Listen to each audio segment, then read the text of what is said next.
déjà levé, Ida? Comment faire autrement? On ne tient pas en place quand on ne se sent pas chez soi. Tu sais, toi... Oh, parlons-en.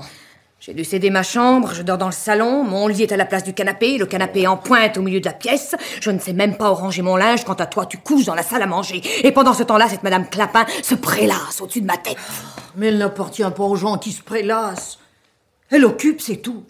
Et ne parle pas si fort, tu vas la réveiller. 9 mois que ça dure. Justement, au bout de 9 mois, tu devrais être habitué. Voilà 9 mois que cette Clapin, comme tu dis, nous donne les 700 francs qui nous manquent pour parfaire notre mensualité. Tu sais très bien que les rentes diminuent depuis la fin de la guerre et qu'il n'y avait pas d'autre solution pour nous que de prendre une pensionnaire. À moins que, bien entendu, à moins que tu me préfères donner des leçons de piano et que moi, je fasse des ménages. Oh, tu es folle de dire des choses pareilles. Ce sont des vérités. Quand à t'empêcher de dormir, on ne l'entend pas. Peux-tu dire que tu l'entends? Personne n'a jamais fait moins de bruit. Elle se couche tôt et tricote toute la journée dans l'embrasure de la fenêtre. Quand je pense à la façon dont tu l'as dénichée. Et nous cherchions une pensionnaire. C'était tout naturel. C'était tout naturel d'écrire à Angéline, notre sœur, après tout. Une sœur qu'on n'a pas vue depuis 20 ans. Et une accoucheuse. Une créature qui vit des filles mères. En fait, pensionnaire, elle t'a envoyé une des siennes. Elle m'a envoyé une de ses amies. Une femme convenable. D'âge moyen, tranquille, simple, propre. Et en état de payer d'avance. Oui. On ne sait pas seulement d'où elle sort. Oh, on sait qu'elle se contente de rien comme pension. Un café au lait le matin, un lait le soir, à midi une soupe chaude, un peu de viande. On aurait quand même pu en choisir une autre. Mais qu'est-ce que tu lui reproches à cette femme que tu ne vois même pas? Qui ne sort que pour aller à l'église ou mettre une lettre à la poste. Et qui, depuis qu'elle est ici, n'a reçu que 2 visites. Je te conseille d'en parler, des visites. D'abord, Angéline, il y a 6 jours.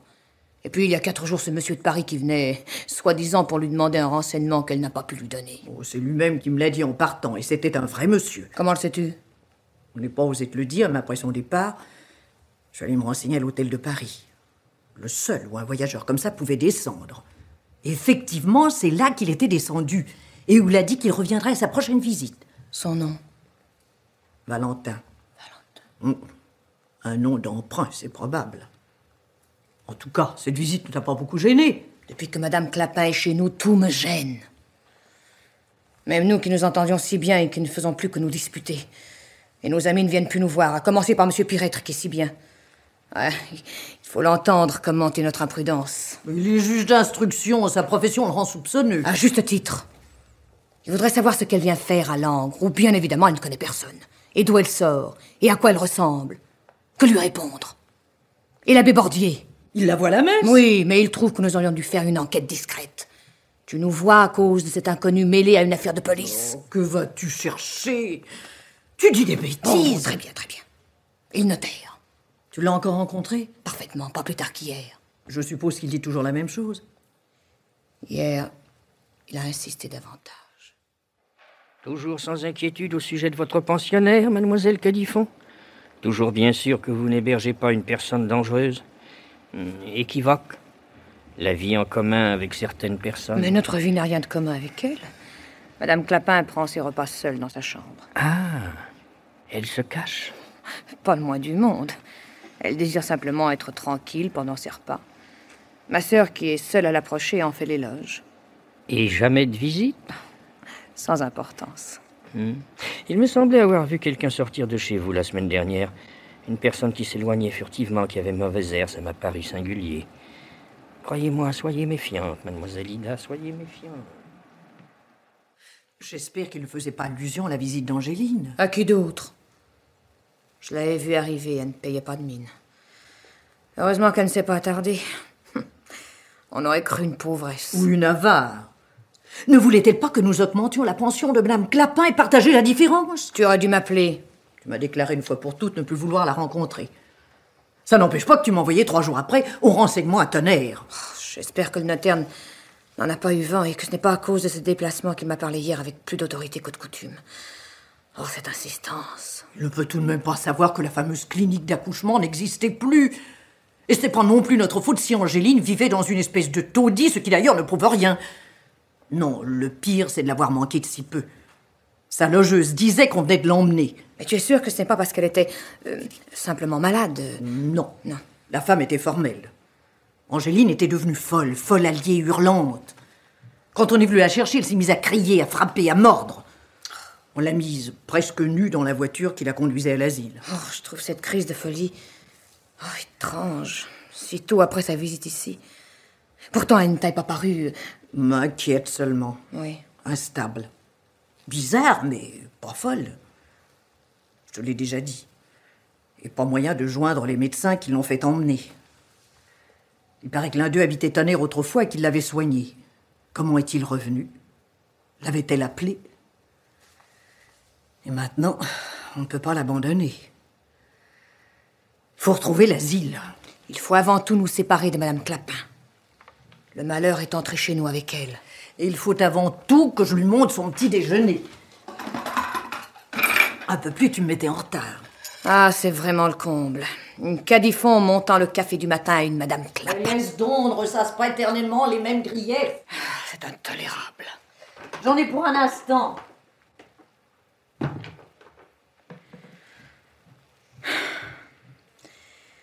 Ma sœur est la domestique d'une Madame Clapin. Voici votre café, madame. Et ça dure depuis 9 mois. 9 mois de dépendance, d'humiliation, de doute. Et peut-être de crainte. Oui, de crainte. Je crois que j'ai peur. J'ai peur de cette Madame Clapin. J'ai peur tous les jours de ce qui pourrait arriver par la faute de Madame Clapin. Ida. Oui. C'est inconcevable. J'ai frappé, Madame Clapin n'a pas répondu. Bah, elle dort, probablement. Tu crois? Non seulement je le crois, mais je l'envie. Moi, je n'arrive plus à trouver le sommeil. Que faut-il faire? Tenir la cafetière au chaud. C'est la première fois que pareille chose arrive. C'est la 100e fois que je me plains de n'être plus seule avec toi comme autrefois. De ne plus me sentir amie avec toi comme autrefois, quand nous étions les sœurs Cadifon, citées en exemple, recevant ce qu'il y a de mieux dans la ville. Personne ne vient plus nous voir. Sors toi-même. Qui t'en empêche? Je n'ose plus. Tout le monde nous regarde d'un drôle d'air. Depuis que nous avons introduit cette étrangère chez nous. Tiens, le notaire... Encore? Si tu veux mon avis, le notaire est dans la main de Madame Cormier, notre chère voisine, qui nous cherche noirs parce qu'elle voulait cette maison, alors que c'est nous qui avons réussi à l'acheter. Alors tout ce qu'elle pourra inventer pour nous nuire... Moi, c'est pas Madame Clapin qui m'inquiète, c'est Madame Cormier. Dis-moi, j'ai bien envie de remonter. Remonte et frappe plus fort. La porte n'est peut-être pas fermée, ouvre-la. Et si Madame Clapin était malade? Qu'est-ce que tu regardes par la fenêtre? C'est Ruot, le serrurier, qui rentre chez lui. Je l'avais pas vu passer tout à l'heure. Tu voudrais pas m'accompagner? Pourquoi faire? J'ai juré que je n'entrerais pas dans la chambre. Laisse le plateau en bas, il sera toujours temps d'aller le chercher. Tu crois que... Je crois que Madame Clapin porte malheur.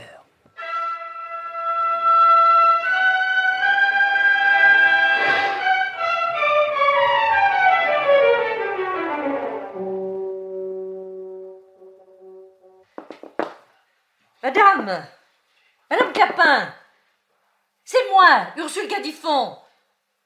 M'entendez-vous? Répondez! Êtes-vous malade? Mon Dieu! Ida! Ida, viens vite! La porte est fermée à clé, je ne peux pas entrer! Non, je viens. Mais qu'est-ce qu'il y a? Oh, mais on peut pas entrer. Attends. Madame! Madame! Oh, quelle histoire! Dis donc, Ursule, elle serait pas partie à la cloche de bois? Oh, mais la clé est à l'intérieur.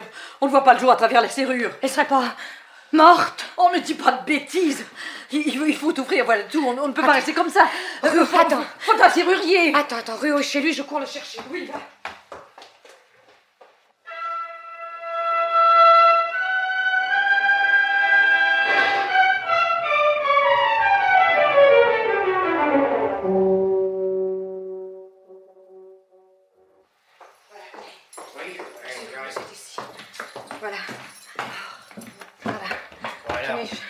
Je comprends rien, la clé a dû rester bloquée dans la serrure. Oui.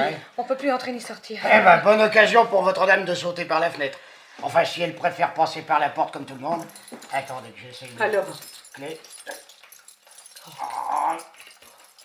reprenez-en une autre. Non, mais patience, chère mademoiselle, patience. Elle n'a pas l'air de s'impatienter, elle. Enfin, je veux dire, cette personne, on ne l'entend pas. Attendez, il faut que j'essaye toutes mes clés. Ah! Ça y est, l'autre est tombé, je vais pouvoir ouvrir. Attendez. Voilà. J'ai peur. J'ai peur. Alors, on entre? Oui.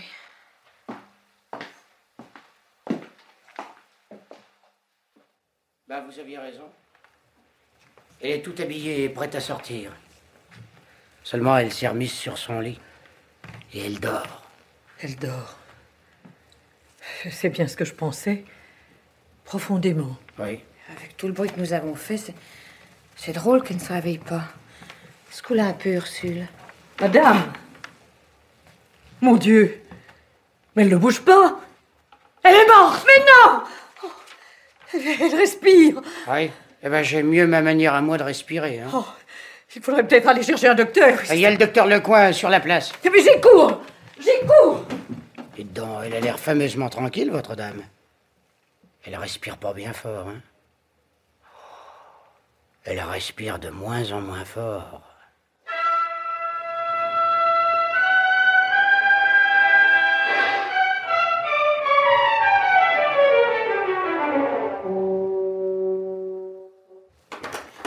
Oh, docteur, j'avais peur que ma sœur ne vous trouve pas.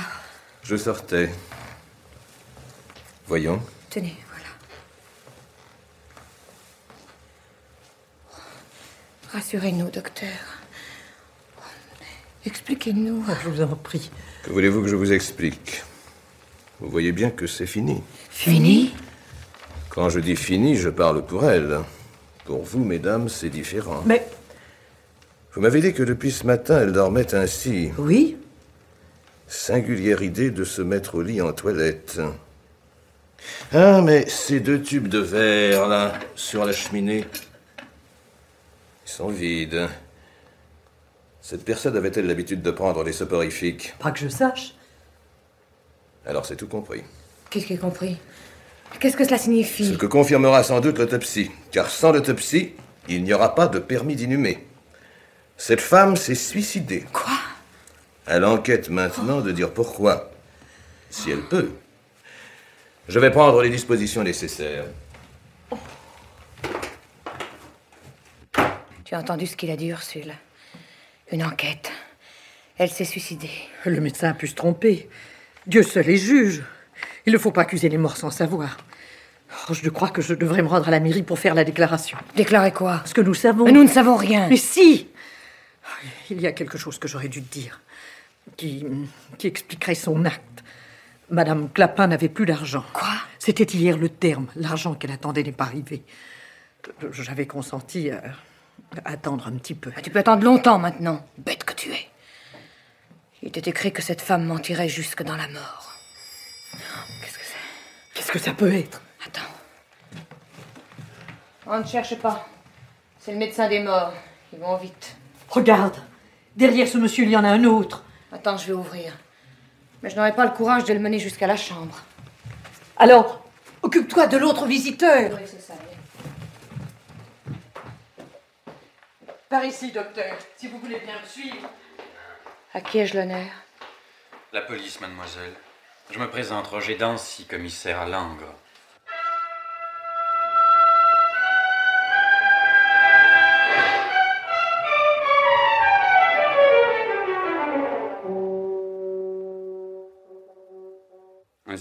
Un suicide banal. Le rapport du médecin est formel. Mon enquête ne sera qu'une simple formalité. D'ailleurs, mesdemoiselles, j'ai beaucoup entendu parler de vous, et tout à l'heure encore par un ami commun, le notaire. Hélas, monsieur le commissaire, c'est un ami qu'on ne voit plus guère. Il vous est toujours sincèrement attaché. Grâce à lui, ma mission se trouvera fort abrégée. Je sais déjà quelles circonstances particulières marquèrent l'entrée de votre pensionnaire inconnu, sans référence. Vous vous trompez, monsieur. Avec référence, puisque notre sœur Angéline nous l'avait adressé. Parfait. Vous avez donc le nom de l'un de ses parents. Notre sœur Angéline est très malade et incapable en ce moment de fournir des renseignements. Fâcheux, cela aurait simplifié les choses. De quelle chose s'agit-il donc? J'ai trouvé le motif du suicide. En pareil cas, on laisse un écrit. Cela fait partie du rite. Avez-vous fouillé la chambre? Oh, certes non. Nous procéderons ensemble à cette opération. Et si l'on ne trouve rien? Si l'on ne trouve rien, eh bien, nous tâcherons de nous renseigner ailleurs. Ne cherchez pas. Je sais la véritable cause du drame. Qui est? La misère. Au dernier terme, Madame Clapin n'avait pas reçu l'argent qu'elle attendait pour me payer. J'aimerais voir la chambre. Tout de suite, monsieur le commissaire, suivez-moi.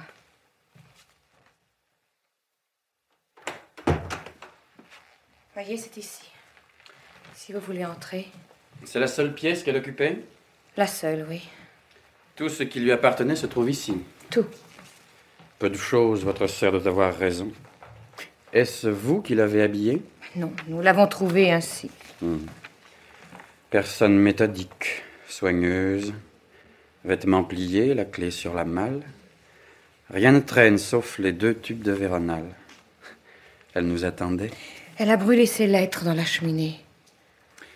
Son secret tient peut-être dans ce tas de cendres. Il n'en reste rien. Ou presque rien. Juste un débris d'enveloppe, un fragment de timbre. Je vais les examiner, on se trahit parfois pour moins que cela. Elle a été une énigme pour moi. Qui sait si elle ne le restera pas pour vous? Pourquoi ne montiez-vous jamais chez elle? Sans la connaître, je la trouvais redoutable. Croyez-vous que maintenant encore elle m'effraie? Plus peut-être que lorsqu'elle vivait. Regardez-la. On dirait qu'elle sourit. Et ses mains. Oh, ses mains. Je ne les aime pas non plus. S'il ne s'agissait d'une personne à l'existence bourgeoise, je serais tenté d'affirmer que ce sont des mains d'étrangleuse. Oh, non, je n'ai pas été jusqu'à penser ça. Vous avez donc pensé à autre chose? Votre mandat comporte-t-il que je sois interrogée? Ne vous trompez pas sur mes intentions. L'homme qui vous parle n'a plus rien d'officiel. Sa mission consistait à trouver une origine plausible du suicide. Vous me l'avez donné. La misère. Je m'en contente. Donc, de ce côté, affaire liquidée et justice satisfaite. Seulement, ce point réglé, espérez-vous que le public, la presse, vos voisins s'en tiendront là? Comment? Réfléchissez aux circonstances singulières qui ont précédé le drame. Oui. Vous affirmez à tout venant que vous ne savez rien sur Madame Clapin. Cependant, vous l'installez en secret, négligeant les déclarations d'usage. Une fois chez vous, l'intéressé reste caché, nul ne l'approche, sauf votre sœur. Vous reconnaissez que vous n'entrez même pas dans sa chambre. Une adroite séquestration offrirait exactement ces apparences. Oh, mais... De plus malin que moi pourrait s'y laisser prendre. Enfin, couronnement. Ce suicide incompréhensible, du moins sans motif connu. De là à supposer le pire, par exemple, que vous aviez intérêt à la disparition de votre pensionnaire, il n'y a pas loin, et le pas sera vite franchi, n'en doutez pas. Le dilemme qui s'offre à vous est celui-ci, éclaircir le mystère Clapin ou en être la victime. Vous me faites peur, monsieur le commissaire. La peur vous va bien, mademoiselle. Je comprends de mieux en mieux l'intérêt que vous portent vos amis. Oh, alors aidez-nous, je vous en conjure. Aidez-nous.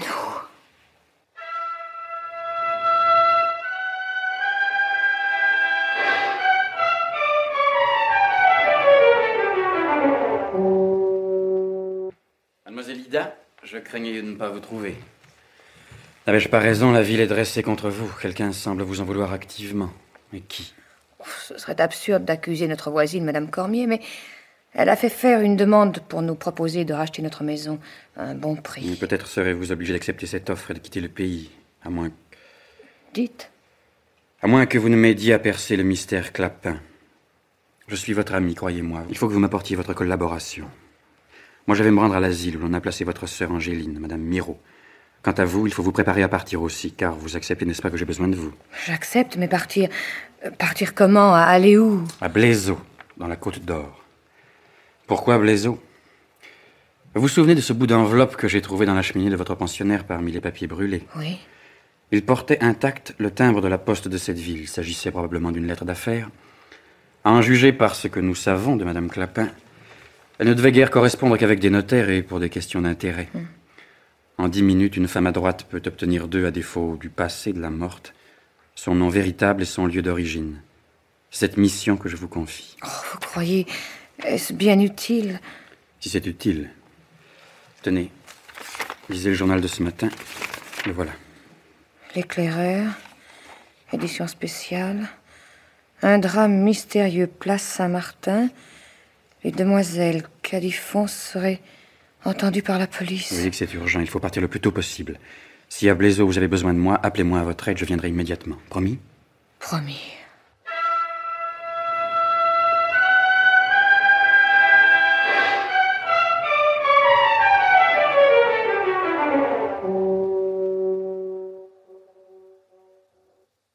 C'est la première fois que vous venez à Blaiseau?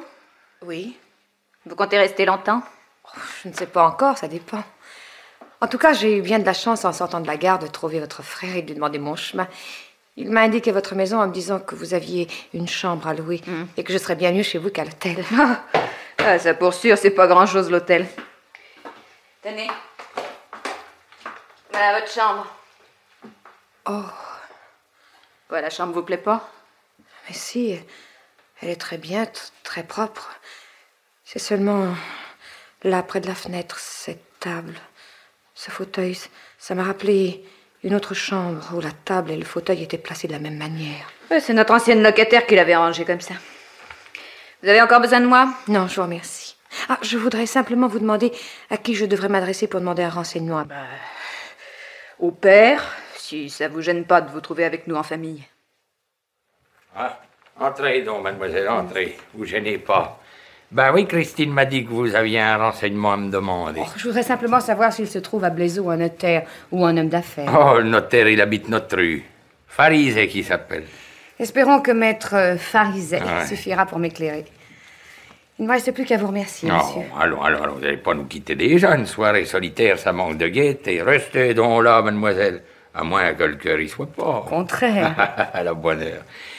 Ah, nous aussi, on est contents de se distraire. Tiens, depuis le départ de la Nine, on manque de compagnie. Qui est la Nine? Une femme du pays? La femme qu'occupait votre chambre quand on l'a louée à l'année. Ah, et qui venait comme moi vous déranger le soir. Oh non, la Nine avait ses habitudes. Elle n'aimait pas plus aller chez les autres que de se laisser déranger par eux. Et elle est retournée chez elle? Chez elle? Ah, elle serait au diable! Alors, Christine, tape pas des armées, va, je le vois bien.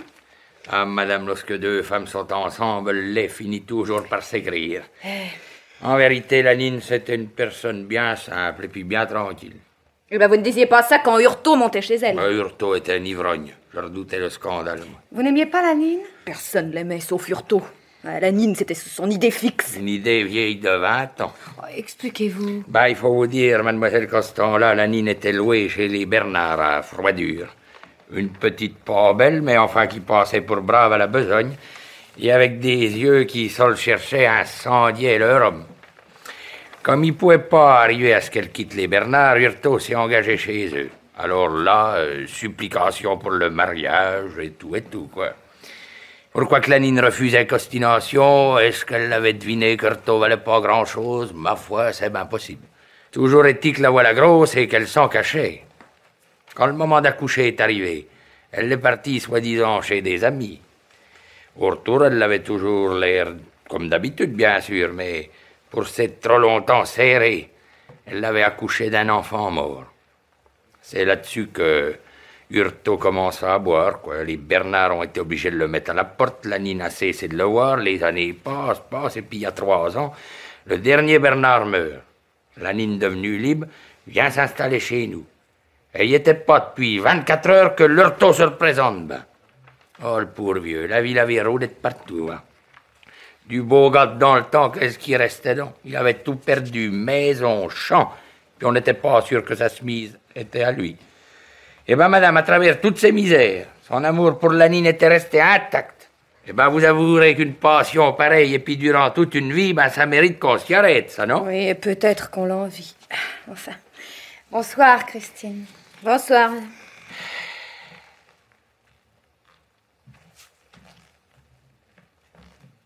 Nine. Madame Clapin. Ce fauteuil, cette table, comme chez nous.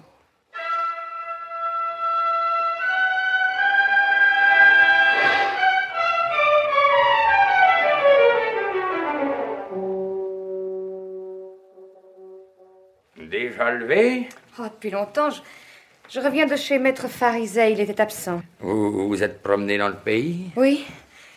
Oui, et figurez-vous que tout à l'heure, j'ai croisé une voiture de boulanger au nom de Clapin. J'ai connu une Clapin. Je me demande quel lien de parenté pourrait exister entre elle et votre compatriote. Qu'est-ce que les Clapin d'ici? Où sont-ils? Oh, ma foi, c'est des braves gens, mais tous au cimetière. C'est bien sur une voiture que vous avez lu le nom. Certainement, pourquoi? Ben, on m'ôtera pas de l'idée que quelqu'un vous a raconté ce qu'ils ont fait pour la Nine. Pourquoi? Les Clapin ont fait quelque chose pour la Nine? Ben, ils l'ont élevée, simplement. La Nine venait de l'assistance publique. Ne vous sauvez pas, Christine. Je voudrais avoir un entretien seul à seul avec vous. À quel sujet? Au sujet de la Nine. Une commission de sa part? Non, toutefois, si vous en attendez une, c'est que vous savez où elle demeure. Vous semblez l'avoir très bien connue. En quoi ça vous intéresse-t-il? Eh bien, j'ai eu chez moi une pensionnaire du nom de Clapin. Or, je suis persuadée que cette Clapin et cette Nine sont une seule personne.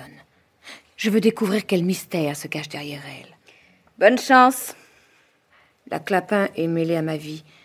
Vous pouvez me dire tout au moins quand la Nine a quitté Blaiseau. Non. Oh, ce que je demande n'a rien de compromettant. Mais pourquoi vous lui demandez pas? Elle est morte. Morte? Est-ce bien sûr? Depuis quand? 4 jours. Allez, parlez maintenant. La Nine a quitté Blaiseau il y a 10 mois. Et elle a pris le nom de Clapin. Elle vous faisait peur? Elle quittait pas sa chambre, mais elle savait toujours ce qu'elle devait ignorer. Elle avait un œil de chat. Elle a quitté le pays en emportant les secrets de tout le monde. Même les vôtres? Possible. Alors vous voilà soulagée. Parce qu'elle est morte. Ah là, j'ose pas y croire. Ces êtres-là ne meurent pas. Ce qui m'étonne, c'est ce que j'ai appris hier soir. Quoi? Ses amours avec Hurtaud. J'avais imaginé sur son compte quelque chose de terrible. Le passé de la Nine ne me semble pas la taille de la Clapin. L'histoire n'était qu'un commencement. Vous ne voulez rien dire? Non. Vous avez peur d'une morte? Et vous? Vous ne voulez pas m'aider? Aller à Froidure, il y a à peine 1 heure de marche. Chez les Bernard? Il n'y a plus de Bernard. Il n'y a plus qu'une maison à vendre.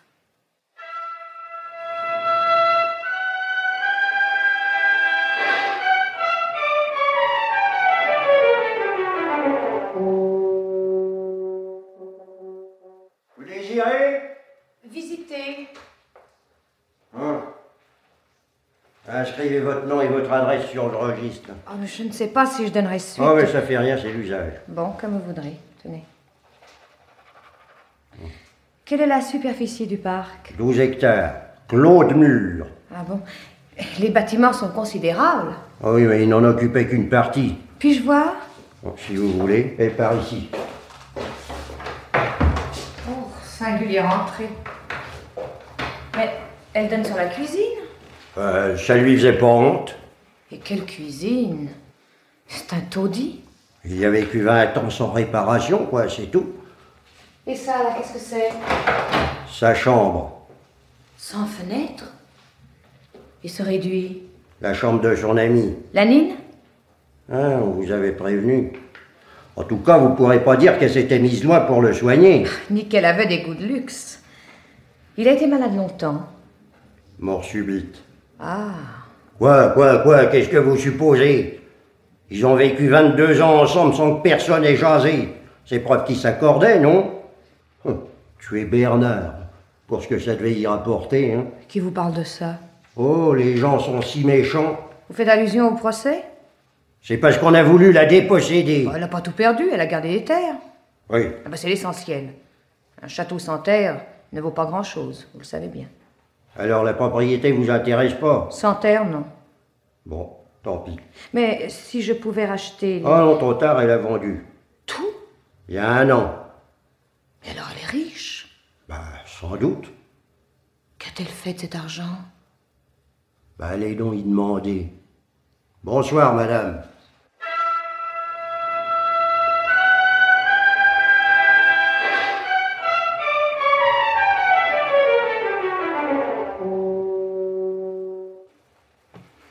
Comme vous semblez lasse, madame, vous n'aurez jamais la force de retourner seule à Blaiseau. Non, permettez-moi, je me présente. Docteur Jouteau, conseiller général. Prenez mon bras. Merci. Si je ne me trompe, vous êtes mademoiselle Cadifon, de Langres. Comment vous connaissez mon nom? J'étais à l'auberge en face pour un malade et je suis venu jeter un coup d'œil à la propriété. J'ai lu votre nom sur le registre pendant que vous visitiez. M'acceptez-vous pour compagnon de route? Volontiers, je me sens lasse, en effet. Je vous avais déjà remarqué en ville. Ne soyez pas surprise. Blézo est charmant, mais un peu mort. On n'y vient que pour ses affaires, jamais pour son plaisir. C'est ce qui me fait penser que vous voulez acheter le château Bernard. J'y ai songé, mais je n'y pense plus. On m'avait parlé d'une propriété à vendre dans des conditions avantageuses, et ce que j'ai vu... Vous l'avez vu sous un mauvais jour, guidé par un gardien abruti et misanthrope. Non, ne regagnez pas l'angre sur une déception. En réalité, l'affaire est magnifique. Et je crois de mon devoir de vous renseigner. Vous êtes trop aimable. Ah non, non, j'en fais une affaire personnelle.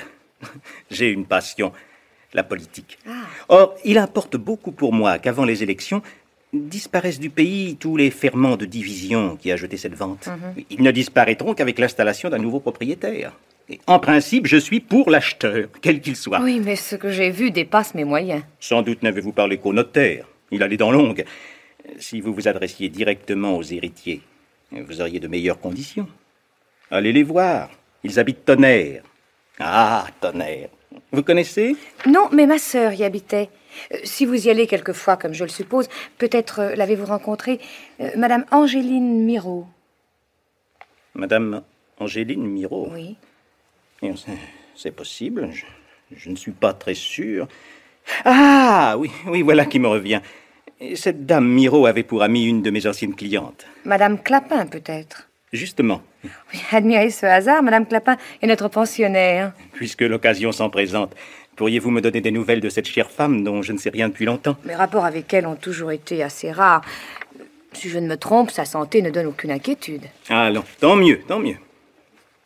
Mais je me doutais bien que pour venir à Froidure, vous aviez dû être renseigné par une personne un peu au fait du pays. Et même beaucoup.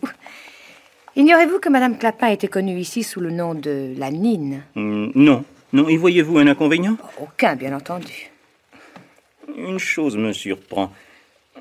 Tant qu'à faire de vous signaler Froidure, Madame Clapin aurait pu aussi vous renseigner sur l'importance du bien. Et je me demande, par hasard, si votre visite n'aurait pas un autre but. Vous êtes bien indiscret. Ne le prenez pas en mauvaise part. Vous êtes envoyé ici par une de mes amies, et quoi que vous cherchiez, je voudrais vous aider. Qui vous dit que Madame Clapin m'a envoyé? Elle m'a parlé de Blézo, sans doute. Mais ne pourrais-je pas avoir des raisons de venir sans l'avertir? J'étais surpris aussi qu'elle ne vous ait chargé d'aucun message pour moi. Personne ne connaît votre retraite? Oui, monsieur. Lorsqu'une femme va retrouver un ami, croyez-vous qu'elle le crie sur les toits? Vous attendez... Vous m'obligeriez en tenant secrète une confidence due à votre seule assistance.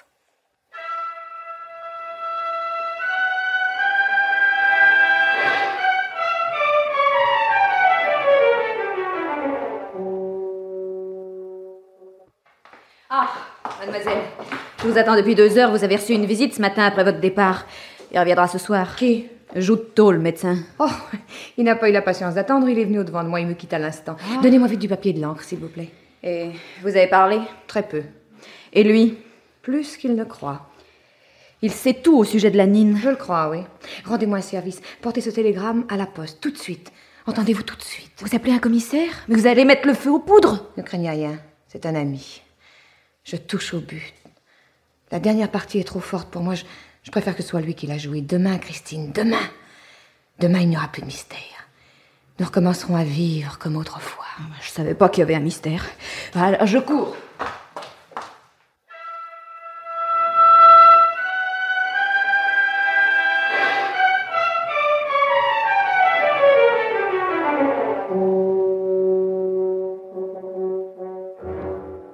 Je désespérais de votre arrivée. Dieu merci, vous voilà. Vous m'avez appelé, comment ne serais-je pas accouru? Ne serait-ce que pour le plaisir de vous revoir un peu plus tôt. Vous avez découvert qui était la Clapin? Oui, et même beaucoup plus. J'ai eu raison de me fier à votre intelligence. Et vous avez retrouvé ma sœur Angéline? Oui, elle est à l'asile de Cramant. Je ne sais si elle était folle lorsqu'on l'a enfermée, mais aujourd'hui, hélas, elle est folle alliée. Le médecin responsable de l'internement se nomme Joutteau, un homme politique important qui exerce précisément à Blézo. Mais c'est précisément à cause de lui que je vous ai appelé. Je le connais, je l'ai vu. Vous y êtes parvenu déjà? Ma présence à Blézo, où tout se sait en un instant, a dû l'intriguer. Car j'ai voulu visiter une propriété où Madame Clapin a vécu. Nine, c'est une enfant de l'assistance qui a pris le nom de boulanger d'ici qu'il avait recueilli. Le nom de Clapin. Et puis, placée chez des gens très aisés, au village de Froidure, elle y a été courtisée par un journalier, Hurtaud, qui s'était pris d'une véritable passion pour elle, et dont elle s'est lassée, transférant ses attentions après la mort des Bernard sur leur fils Augustin, dont elle est devenue la servante maîtresse. Je vous remercie de m'épargner certains mots, monsieur Dancy. Nine a donc vécu avec Augustin Bernard pendant des années, prenant sur lui un extraordinaire ascendant, au point qu'à la mort de ce fils Bernard, elle s'est fait donner la presque totalité de ses biens, du moins les plus importants, les terres. Or, la mort d'Augustin Bernard n'a pas été considérée dans le pays comme une mort naturelle. Et c'est le docteur Joutot qui a donné le permis d'inhumer et qui a soutenu la Nine devant les tribunaux quand il y a eu un procès pour l'héritage. Mais dites-moi, vous qui avez tant d'expérience, à quel motif pourrait obéir une femme criminelle? J'en connais 3. La cupidité, la maternité et l'amour. Écartons le premier, Madame Clapin est morte, misérable. Il est vrai qu'elle a pu dissimuler une fortune là où nous n'irons jamais la chercher. La maternité, elle n'a jamais eu d'enfant. Ah, pardon, elle en a eu un d'Hurtaud. Je n'y attache pas beaucoup d'importance, car cet enfant serait mort en naissant. Elle l'a mis au monde à Tonnerre, chez ma sœur, et c'est Joutot qui l'a accouché. Mort en naissant? Qui nous le prouve? De toutes les passions qui commandent un cœur de femme, la maternité est sans doute la plus noble. Car, en connaissez-vous, de moins soucieuse des moyens, de plus ingénieuse dans ses calculs, de plus déroutante dans son action. Elle possède toutes les audaces, elle pratique toutes les patiences, elle survit à l'ingratitude d'un enfant, à son oubli, voire à sa haine. Oui, c'est possible. Mais je répète toutefois que l'enfant est mort. Tout le monde s'accorde pour l'affirmer. Tandis que l'amour... Je ne crois pas à l'amour chez une Clapin. Oh, vous parleriez autrement si, comme moi, vous respiriez dans chaque récit concernant cette femme, et jusque dans l'affreux décor de la maison Bernard, l'odeur de passion dont je me sens encore obsédée. À force de me pencher sur ces histoires d'une femme que j'ai détestée, je me sens gagnée par une sorte de contagion. Je me figure la détester moins parce que je la comprends mieux. Et résumons-nous. Nine ou Clapin, une seule et même personne, partie de rien, follement aimée de Hurtaud, mère d'un enfant qu'on dit mort et qui peut-être ne l'est pas. Où serait-il? Je continue. Servante, maîtresse de ce Bernard qui est peut-être mort de mort naturelle et qui probablement ne l'est pas. Riche et morte de misère. Selon vous, la clé de l'énigme? C'est Joutot. Vous avez raison. On le trouve partout. Au chevet d'accoucher de Nine, au chevet de Bernard quand il est mort, finalement dirigeant l'internement probablement arbitraire de votre sœur. Et je dis aussi que Joutot a toujours été dans la main de Madame Clapin qui en a fait un complice ou un confident. Je l'ai senti pendant mon entretien avec lui. Au fait, Joutot est-il informé du suicide? Oh, je ne le crois pas, bien qu'avec lui un mensonge paraisse possible. C'est ce que nous allons voir. Je vais parler à ce Joutot. Après quoi, nous n'aurons plus qu'à jouir de la pleine lumière et d'un bonheur conquis pour vous. Oh, le bonheur. À mon âge. Allons donc.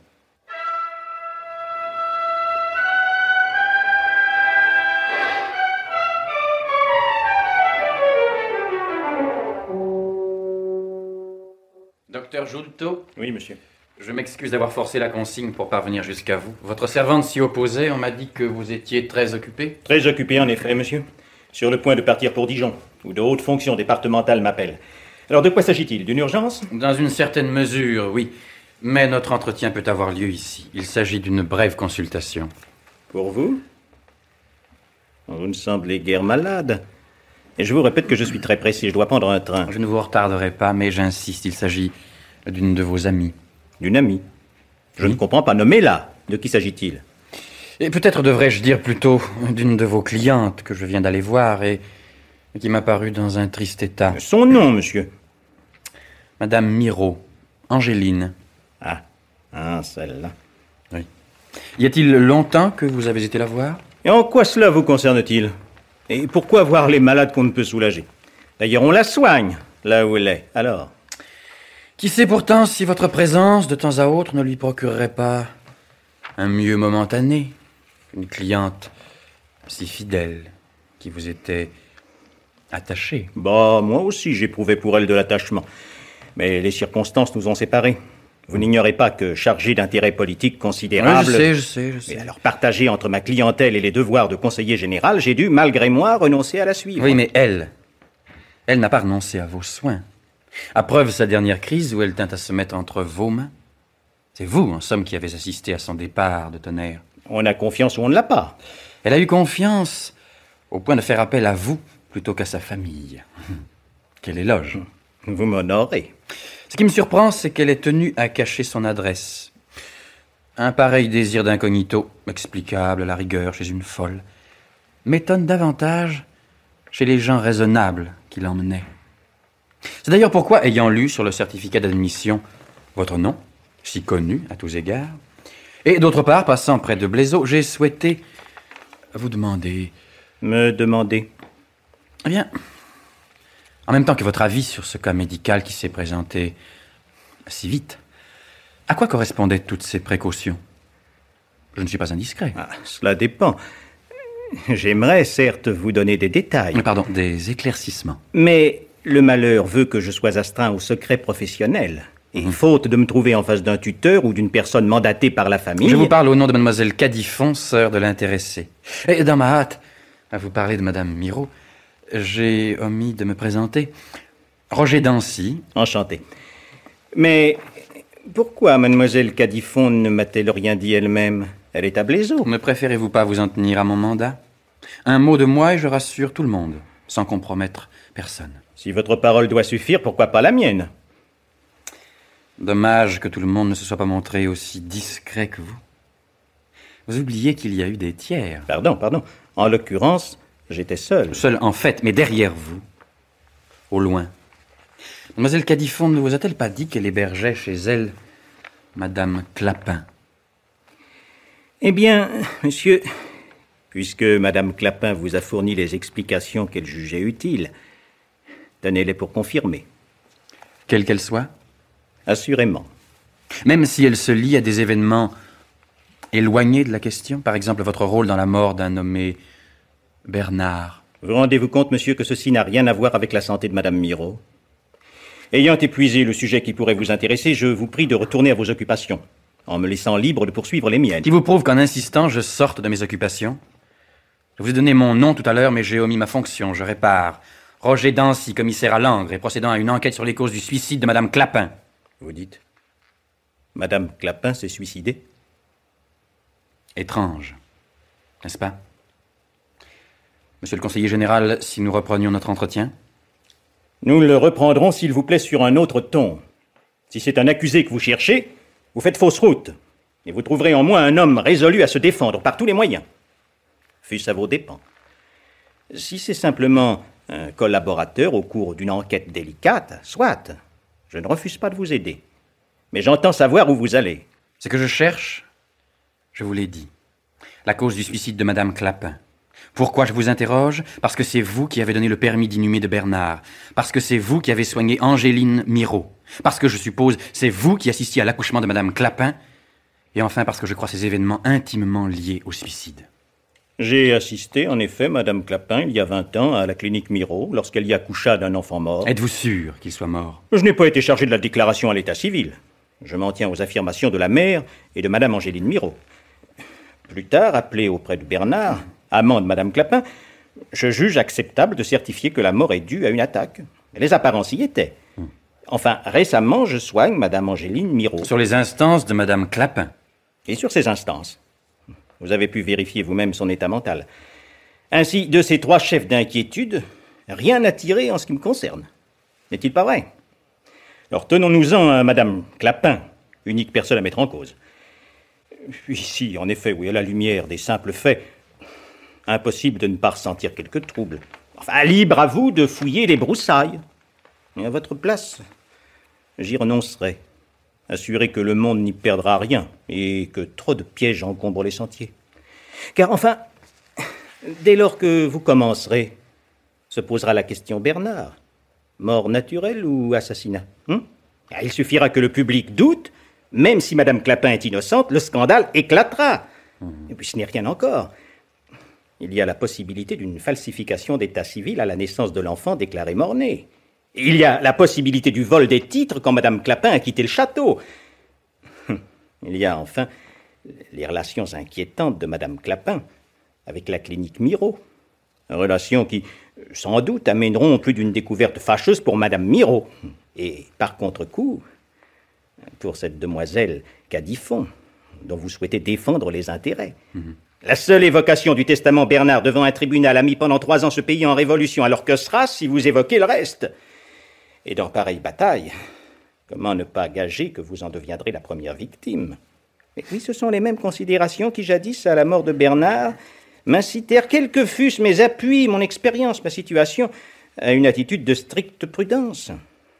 Je demeure persuadé qu'en m'imitant, vous ne rendriez pas seulement service à la société, mais aussi à votre ami, et surtout à vous-même. Quoi que je décide, mon cher conseiller général, croyez que je n'oublierai pas vos judicieux avis. Cet entretien restera strictement confidentiel. J'y compte bien. Reconnaissons en tout cas que Madame Clapin était une rude femme et qu'il était dangereux d'être son témoin. Monsieur le conseiller général, vous l'avez échappé belle. Que signifie? Simplement que le suicide de Madame Clapin assure votre sécurité.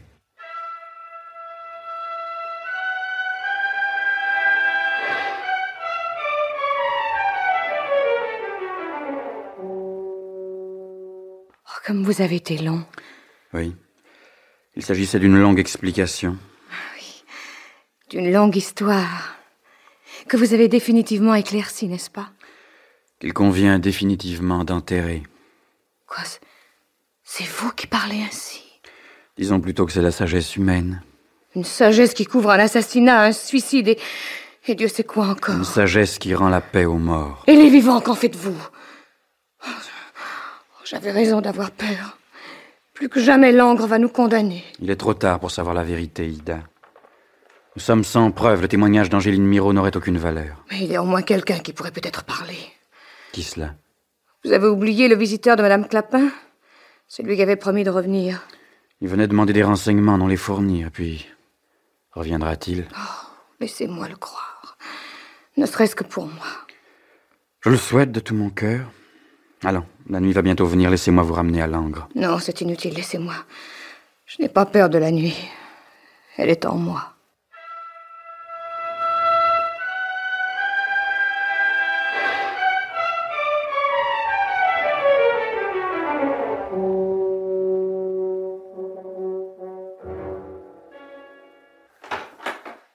Oh, enfin, Ida, te voilà, te voilà. Mais oui, Ursule. Oh, ma chérie, enfin de retour. Quel bonheur. Tu m'attendais à ce point? Mais j'ai pas cessé de penser à toi, de trembler pour toi. J'ai pas l'habitude d'être sans toi. J'en ai toute seule dans cette maison comme un écureuil en cage. Je n'aurais pas dû te quitter. Il le fallait. Si tu savais où nous en sommes, j'ose plus faire un pas dans la ville. Les journaux nous attaquent ouvertement comme si nous avions assassiné Madame Clapin pour lui voler son argent. Et Madame Cormier a montré son jeu ouvertement. Elle est venue ici en personne et nous a mis en demeure positivement de lui vendre la maison, ou un bon prix, je le reconnais. Et elle affirme qu'on nous montrera du doigt tant que nous n'aurons pas quitté Langres. Oh, calme-toi. Tu as terminé ton enquête? Oui. Tu as découvert qui elle était? Oui. Tu connais son secret? Elle en avait beaucoup. C'était une voleuse? Je crois. Pire? Je le crains. Alors, son suicide s'explique? Rien n'explique son suicide. Nous ne pouvons pas nous défendre? Ça ne servirait à rien. Oh, qu'allons-nous devenir? On t'a proposé d'acheter la maison? Eh bien, vendons-la. Nous nous installerons à la campagne, où tu voudras, qui nous retient à Langres. Moi, plus rien. Plus rien. Ailleurs, qui sait, nous retrouverons peut-être un peu de paix. Oh non, n'ouvre pas, Ursule. Je ne veux plus voir personne. Mais Ida, on dirait... Soulève un peu le rideau. On dirait cet homme qui est venu voir Madame Clapin. Oui, c'est lui. Oh, je ne m'étais donc pas trompée. Laisse-moi avec lui, veux-tu, Ursule? Je vais ouvrir. Bon.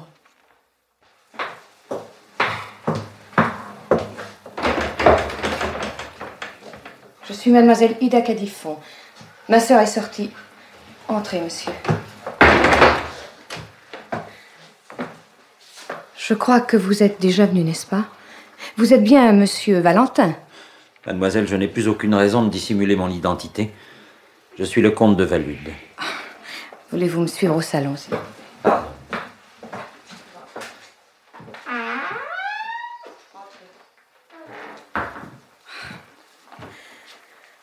Vous venez bien tard, monsieur, si vous désirez parler à notre pensionnaire. Je le sais, mademoiselle. J'ai appris sa mort par les journaux de Paris. C'est pourquoi je suis ici. Que désirez-vous savoir? La vérité sur Madame Clapin. À quel titre, monsieur? C'est une longue histoire, mademoiselle. Longue et confidentielle. Vous pouvez être assuré de mon entière discrétion. Il me faut remonter près de 20 ans en arrière. J'avais une sœur que j'aimais tendrement et qui habitait aux environs de Tonnerre. C'est dans une clinique de cette ville qu'elle mit au monde une petite fille que je recueillis à la mort très prématurée de ses parents et que j'ai élevée et que je chéris comme ma propre enfant. Or, il y a quelque temps, j'ai reçu une lettre de chantage. On prétendait dans cette lettre qu'il y avait eu substitution d'enfants. Ma nièce serait morte, elle aurait été remplacée par la fille d'une souillon dite la Nine, laquelle, devenue riche, aurait fait passer toute sa fortune dans notre famille grâce à des complaisances louches. Et vous m'écoutez, mademoiselle? Je vous écoute, monsieur, très attentivement, croyez-moi. Continuez, je vous prie. La lettre m'était adressée par une inconnue, une dame, Angéline Miraut. Elle prétendait que la Nine était votre pensionnaire. Vous avez déjà vu Madame Clapin à ce sujet, monsieur. Ne vous a-t-elle pas rassuré? Pas suffisamment. Aussi lui ai-je dit que je reviendrais. Et voilà que presque au lendemain de ma visite, elle s'est suicidée. Je crois, monsieur, que le suicide de Madame Clapin n'a rien à voir avec votre visite. Je puis vous affirmer qu'elle s'est tuée pour cause de misère. Réellement? Oui, monsieur. Réellement. La police vous le dira. Mais son nom? Le nom de jeune fille de Madame Clapin? On n'en connaît pas d'autre que Clapin. Elle n'a jamais été mariée. Elle ne s'est jamais appelée Nine? Elle n'a jamais eu d'enfant? Non, monsieur. Alors cette Angéline Miraut que j'ai essayé de joindre à Tonnerre et dont on m'a dit qu'elle était folle, est folle vraiment? Oui, monsieur. La lettre que vous avez reçue est une lettre de folle. Et vous semblez la connaître? Hélas, monsieur, c'est une parente qui a essayé de nous atteindre à travers vous. Ah, vous me rendez la vie, mademoiselle. Je souhaite à votre nièce d'être et de rester heureuse. Adieu, monsieur. Ida, j'ai tout entendu, j'y comprends rien. Pourquoi tu fais ça? Pourquoi tu mentis? Je me suis souvenu de certaines paroles de monsieur Dancy. Et moi aussi, je mentis. Par sagesse humaine. Belle sagesse qui couvre... Chut. Une sagesse qui rend la paix aux morts. Je ne comprends pas. Oh, il ne s'agit pas de comprendre. Il suffit de savoir saluer les passions qui nous dépassent. La plus belle, la plus redoutable des passions. Celle qui a toutes les audaces, toutes les patiences, tous les désintéressements. Laquelle? Celle qui fait que sur son lit de mort volontaire, une femme sourit. Devine.